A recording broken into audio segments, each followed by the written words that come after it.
बैंगलोर में फिर से एक नई सुबह हुई। फ्यूचर टेक कंपनी की स्टार कोडर देविका भी ठीक समय पर अपने ऑफिस पहुंच गई। जब वो अपने ऑफिस के केबिन में पहुंची तो उसने देखा कि उसका बॉस उसकी चेयर पर बैठा एक दुबले पतले नौजवान का इंटरव्यू ले रहा है। तो mister Prakash Kumar, well CV तो अच्छी है आपकी, 5 साल का वर्क एक्सपीरियंस भी है। नाउ हमें ये बताओ कि हमारी कंपनी आपको ही क्यों हायर करे? सर, मैं रात दिन दोनों शिफ्ट कर सकता हूँ। ऑफिस में ही नहा धो लूंगा और यहीं पे खा पी कर सो भी जाऊंगा। आप बस एक मौका दे दो सर, बस एक chance. Okay okay okay okay. और आज से 5 साल के बाद इस कंपनी के साथ तुम अपने आप को कहाँ देखते हो?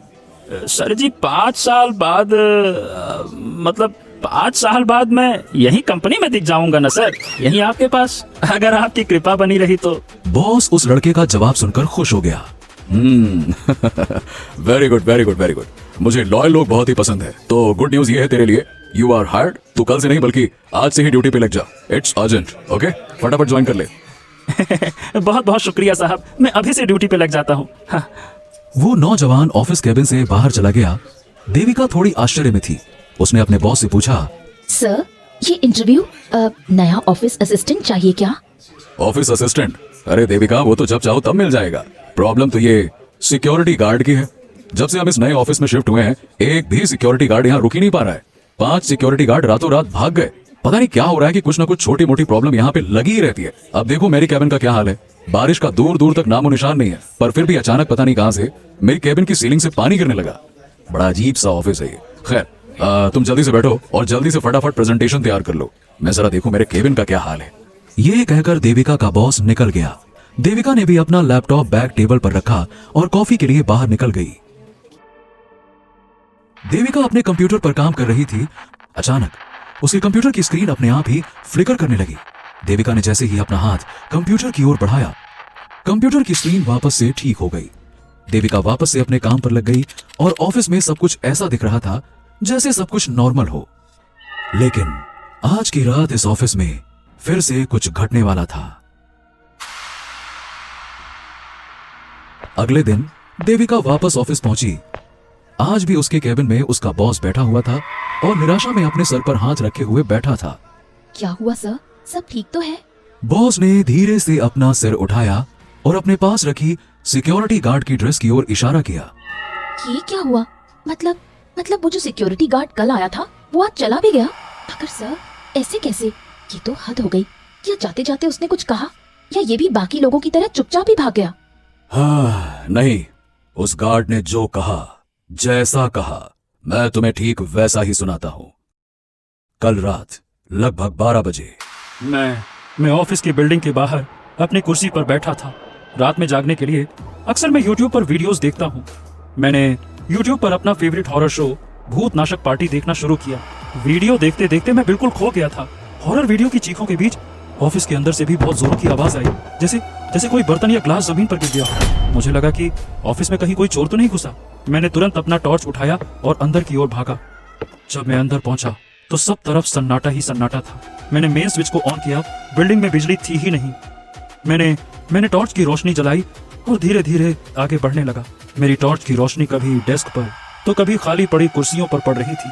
दूर दूर तक किसी का कोई नामो निशान नहीं था। एक पल के लिए तो मुझे ऐसा लगा कि जैसे ये मेरा ही भ्रम रहा होगा। मैं यही सोचकर वापस जाने के लिए मुड़ा, पर तभी एक केबिन के अंदर से एक चेयर के खिसकने की आवाज आई। मैं उस केबिन की ओर धीरे धीरे बढ़ने लगा और दरवाजा खोला। टॉर्च की रोशनी फिर से पूरे कमरे में दौड़ाई, लेकिन वहां कोई नहीं था। अब मुझे लगा कि यहाँ रुकने का कोई मतलब नहीं है, ये मेरा वाकई में कोई ना कोई भ्रम होगा। मैंने सोचा हो सकता है उस हॉरर वीडियो का असर होगा, लेकिन सर मैं गलत था। अचानक से एक जोर की आवाज आई और ऑफिस की सारी लाइट्स जल उठी और एक पल के लिए तो मैं घबरा गया। फिर मैंने सोचा कि चलो लाइट वापस आ गई, लेकिन तभी सारे डेस्क के ड्रॉर्स अपने आप खुल गए। सारे कंप्यूटर खुद से ऑन हो गए और हाँ, डेस्क नंबर 13 वाले कंप्यूटर से कुछ अजीब सी आवाजें आने लगी। मैं उस कंप्यूटर की तरफ गया और उसकी स्क्रीन को देखकर तो मैं दंग रह गया। 3 लोग आग में जल रहे थे। एक आदमी की उम्र कुछ 55 से 60 साल की थी और एक लगभग 30 साल का था और एक जवान और खूबसूरत लड़की भी थी। मैं समझ नहीं पा रहा था कि मैं करूं क्या। मैंने डर के मारे कंप्यूटर ही बंद कर दिया। कंप्यूटर बंद करते ही वो आवाजें आना तो बंद हो गई, मगर सही बताऊं, मुझे लगा कि तुरंत मुझे इस बिल्डिंग से बाहर निकल जाना चाहिए। पर जैसे ही मैंने ऑफिस का दरवाजा खोला और बाहर की ओर तेजी से भागा, तभी पीछे से उन तीनों के चिल्लाने की आवाज आई वो क्या? हाँ हाँ हाँ, याद आया। वो चिल्ला रहे थे, तुमने हमें क्यों मारा? जिंदा जला डाला। क्या बिगाड़ा था हमने तुम्हारा? अब तुम यहाँ से जिंदा नहीं जा पाओगे। तुम भी यहीं हमारे साथ जल के मरोगे।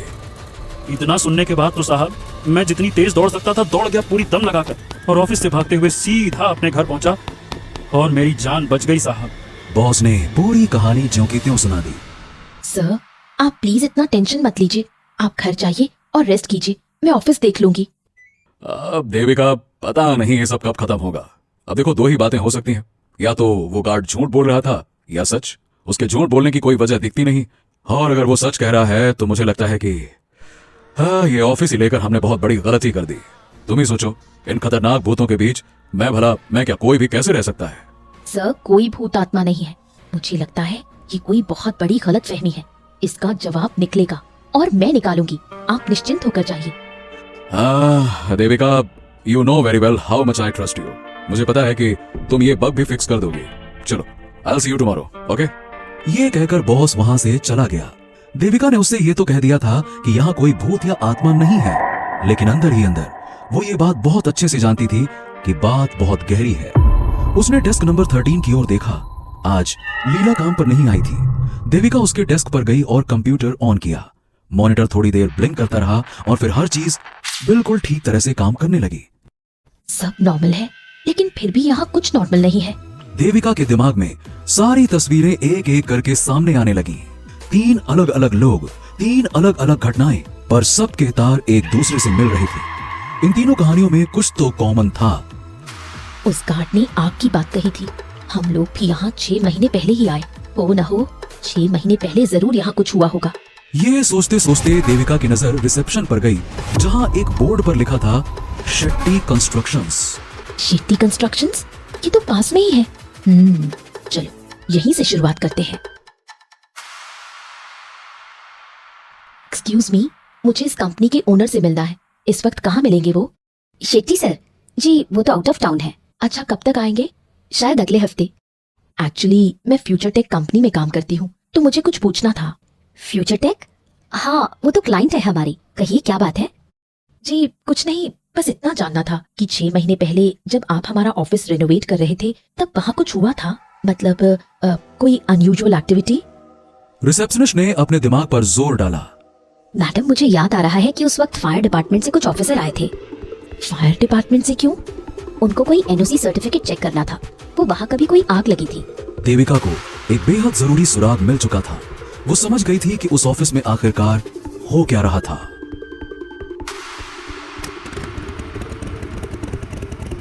देविका ने अपनी बाइक पार्क की और सीधा अपने घर में घुस गई। उस छोटे से कमरे में कई सारे सर्किट्स, इंफ्रारेड लेंस और कई सारी छोटी छोटी मशीन्स बिखरी पड़ी थीं। देविका ने एक बैग उठाया और एक एक करके मशीन्स अंदर डालने लगी। एक ईएमएफ डिटेक्टर जिससे किसी भी पैरानॉर्मल एक्टिविटी का तुरंत पता चल जाएगा। एक छोटा सा हैंडहेल्ड टेसर इमरजेंसी में आत्मा को शॉक देने के लिए। एक इंफ्रारेड वॉइस रिकॉर्डर जिसमें मैं आत्माओं की आवाजें रिकॉर्ड कर पाऊंगी। बस इतना काफी है। जरा मैं भी तो देखूं कि ऑफिस के अंदर बैठी ये आत्माएं आखिर हैं कौन। शाम के ठीक 7 बज चुके थे। फ्यूचर टेक के लगभग सारे कर्मचारी जा चुके थे। सिर्फ देविका और ऑफिस असिस्टेंट गौरव ही बचे थे। बातों बातों में कब 7 बज गए पता ही नहीं चला। अच्छा हाँ देविका मैडम, अब मुझे तुरंत एक जगह पहुंचना है, तो अभी निकलना होगा और मुझे ऑफिस भी लॉक करना है। अच्छा ये बताइए, क्या आप अपनी बाइक से मुझे बस स्टॉप तक छोड़ देंगी? हाँ हाँ क्यों नहीं, बिल्कुल छोड़ दूंगी। ठीक है मैडम, बस 2 मिनट में मैं वॉशरूम से आया, बस 2 मिनट, फिर चलते हैं अपन। गौरव वॉशरूम चला गया। देविका के पास यही मौका था। वो तुरंत अपना लैपटॉप बैग लेकर लेडीज वॉशरूम में छुप गई। जब गौरव बाहर आया तो उसे देविका कहीं नहीं दिखी। ला ला ला ला ला। अरे ये देविका मैडम कहाँ चली गई? मैडम बस स्टॉप छोड़ने के नाम पर पतली गली से निकल गई। चलो भाई कोई बात नहीं, बस स्टॉप रोज पैदल जाता हूँ, आज भी पैदल चला जाऊंगा। चलो भाई ना ना ना ना ना। गौरव ऑफिस को बाहर से लॉक करके चला गया। देविका तुरंत वॉशरूम से बाहर निकली और अपने डेस्क की ओर गई। वहां उसने अपना गैजेट्स वाला बैग छुपा रखा था। चलो बहुत हुई बातें, अब काम करने का वक्त आ गया है। पहले ये ईएमएफ मीटर निकालती हूँ और डेस्क 13 देखती हूँ, वहाँ कुछ ना कुछ जरूर होगा। देविका डेस्क नंबर 13 के पास आई। पहले उसने कंप्यूटर ऑन किया, लेकिन मशीन में कोई हरकत नहीं हुई। हद है यार, लीला और उस सिक्योरिटी गार्ड ने तो बार बार कहा था कि इसी डेस्क पर कुछ ना कुछ गड़बड़ होती रहती है। खैर, मैं पूरे ऑफिस का एक चक्कर मार लेती हूँ। देविका ईएमएफ मशीन को लेकर चारों तरफ चौकन्ना होकर घूमने लगी। काफी देर तक उसे कहीं कोई सुराग नहीं मिला। थोड़ी देर बाद वो अपने बॉस के केबिन से गुजरी और तभी ईएमएफ मशीन की सुई तेजी से घूमने लगी। देविका समझ गई कि आत्माएं इसी केबिन में है। उसने झट से अपना इंफ्रारेड वॉइस रिकॉर्डर निकाला और उसे ट्यून करने लगी। धीरे धीरे वॉइस रिकॉर्डर से आवाजें साफ सुनाई देने लगी। देविका ने कैबिन में चुपके से झांक कर देखा। कैबिन में एक आदमी और एक औरत आमने सामने खड़े थे। दोनों के चेहरे जरे हुए थे।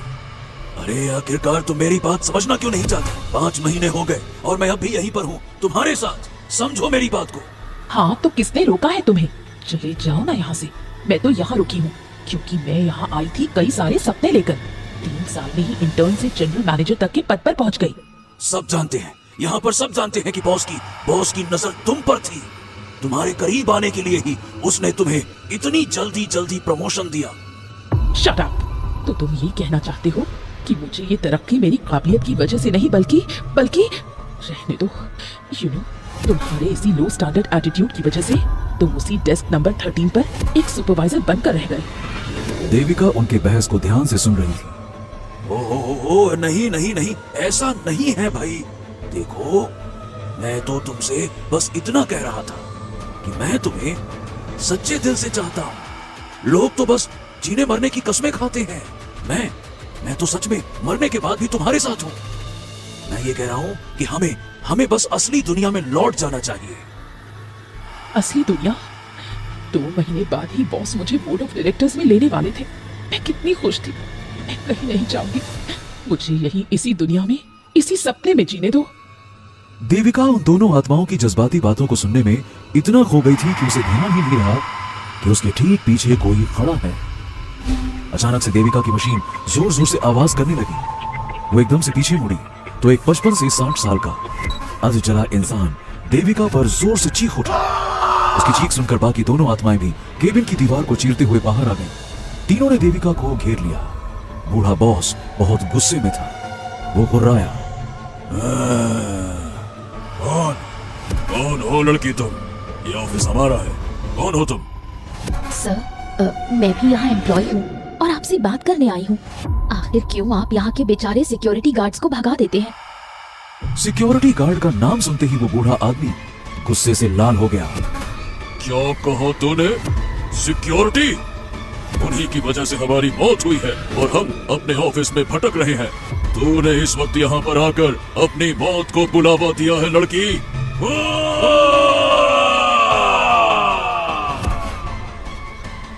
देविका तुरंत वहां से भागी।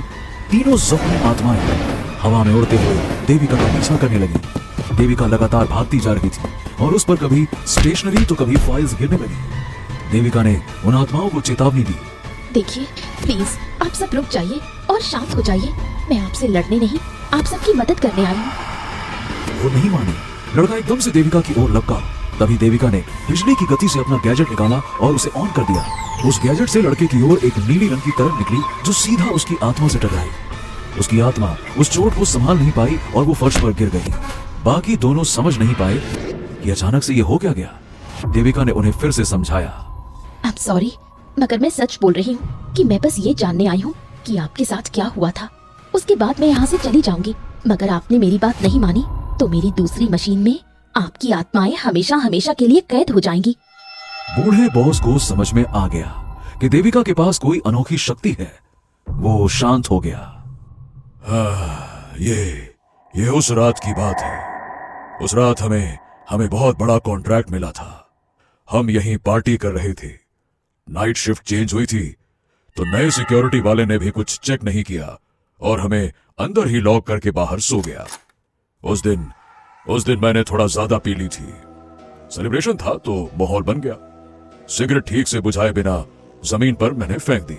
मुझे पता भी नहीं चला कि उस छोटे से सिगरेट की चिंगारी को ऑफिस के पार्डन में कब आग लग गई। आग अचानक से फैल गई और हमें संभलने तक का मौका नहीं मिला। हम सब तेजी से दरवाजे की ओर भागे, जोर जोर से दरवाजा पीटते रहे, अपनी पूरी ताकत से चिल्लाते रहे, सिक्योरिटी गार्ड को बुलाते रहे, पर दूर दूर तक कोई भी सुनने वाला नहीं था। और फिर अचानक से एक बहुत बड़ा ब्लास्ट हुआ और हम सब की एक साथ जलकर मौत हो गई। देखो मैं नहीं जानता कि तुम कौन हो, लेकिन तुम्हारी आंखों में हमदर्दी को देखकर इतना तो मैं समझ गया हूं कि तुम हमारा नुकसान करने तो नहीं आई हो। क्या चाहती हो तुम? मैं बस इतना ही चाहती हूँ कि आप सिक्योरिटी वालों को तंग करना छोड़ दें और साथ में बाकी ऑफिस वालों को भी। जो हुआ वो बस एक इंसान की गलती थी, सारे इंसानों की नहीं। मेरे ख्याल से आपको अपनी दुनिया में लौट जाना चाहिए। अपनी दुनिया? हाँ, अरे तुमको पता है इस ऑफिस को बनाने में 35 साल लगाए मैंने, 35 साल। सड़क से उठकर इसे अपने खून से सींचा मैंने। मेरे लिए और कोई दुनिया नहीं हो सकती। यही है मेरी अपनी दुनिया, यही है मेरी अपनी दुनिया। हाँ, तुम दोनों चाहो तो ये ऑफिस छोड़कर जा सकते हो। वो दोनों एक पल के लिए सोचते हैं और फिर लड़का बोलता है,